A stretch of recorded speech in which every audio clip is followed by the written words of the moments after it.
எல்லாருக்கும் வணக்கம். நம்ம இன்னைக்கு பார்க்க போகிறது என்னென்னா, ஒரு டிஃப்ரெண்ட்டான ரசம் எப்படி வைக்கலாம்னு சொல்லி பார்க்கலான் இருக்கிறேன்.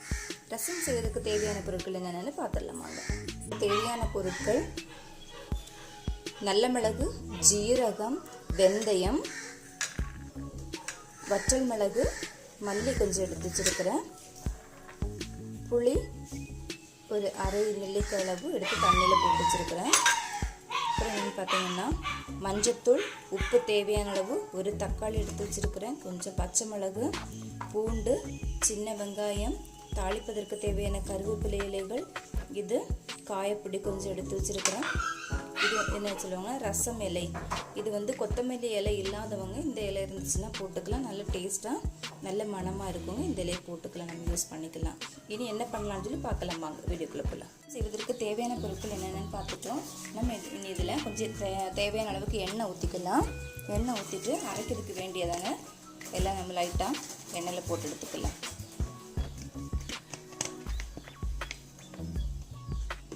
எடுத்து வச்சுருக்க ஜீரகம், நல்ல மிளகு, வெந்தயம் 3 இதில் போட்டுக்கிறேன் நான்.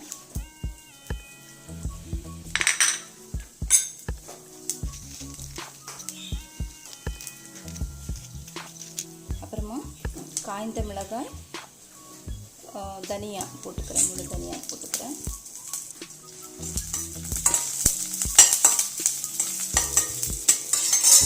அப்புறமா சின்ன வெங்காயம், பூண்டு ரெண்டையுமே இதில் ஆட் பண்ணிக்கிறேன்.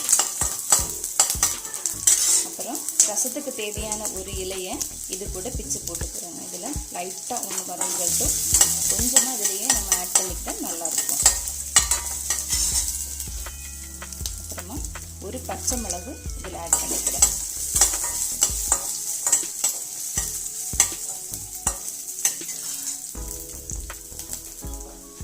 கொஞ்சமாக கருவேப்பிலையும் இது கூட ஆட் பண்ணிக்கிறேன்.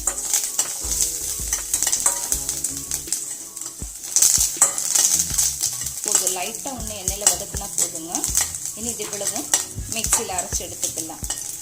நான் இப்போ ஸ்டவ் ஆஃப் பண்ணிவிடுறேன். இது கொஞ்சமாக ஆறட்டும். நம்ம வறுத்து வச்சுருக்கிறத இனி ஒரு மிக்சி ஜாருக்கு ட்ரான்ஸ்ஃபர் பண்ணிக்கிறேன்.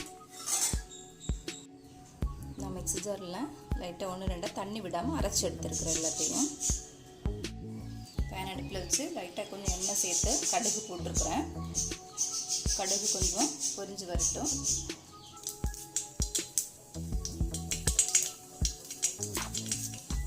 கடுகு பொரிஞ்சு வந்துட்டு இருக்குது. அந்த டைமில் நான் கொஞ்சம் சின்ன உள்ளி ஆட் பண்ணிக்கிறேன். சின்ன உள்ளி ஆட் பண்ணிவிட்டு கருவேப்பிலை கொஞ்சம் சேர்த்துக்கிறேன். அப்புறமா கட் பண்ணி வச்சுருக்கதான அந்த ஒரு தக்காளியை சேர்த்துக்கிறேன். தக்காளி கொஞ்சம்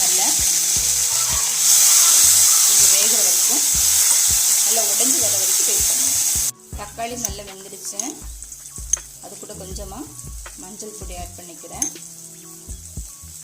அப்புறமா நம்ம அரைச்சி வச்சுருக்கதான அந்த விழுதுகளை இதில் சேர்த்துக்கலாம்.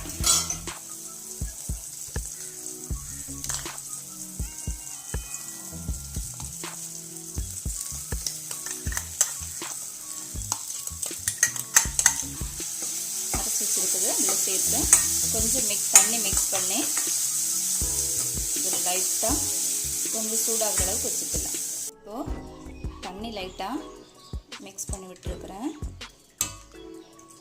இது கூடவே நான் கொஞ்சம் புளி எடுத்து வச்சுருக்கிறத புளி தண்ணியும் சேர்த்து ஊற்றிக்கிறேன். புளி தண்ணியும் சேர்த்து ஊற்றிட்டு இதை நல்லா கொதி வரக்கூடாது. அதுக்கு முன்னாடி லைட்டாக நுர வர டைம்லேயே நம்ம ஆஃப் பண்ணி எடுத்துடணும். இப்போ புளி தண்ணி சேர்க்குறேன். புளி தண்ணி சேர்த்து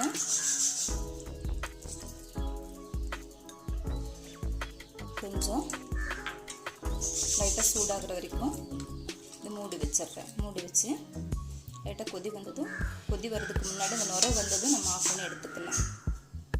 லைட்டாக நுர பொங்குது. நான் இந்த டைமில் கொத்தமல்லி போட்டு ஆஃப் பண்ணிடுறேன்.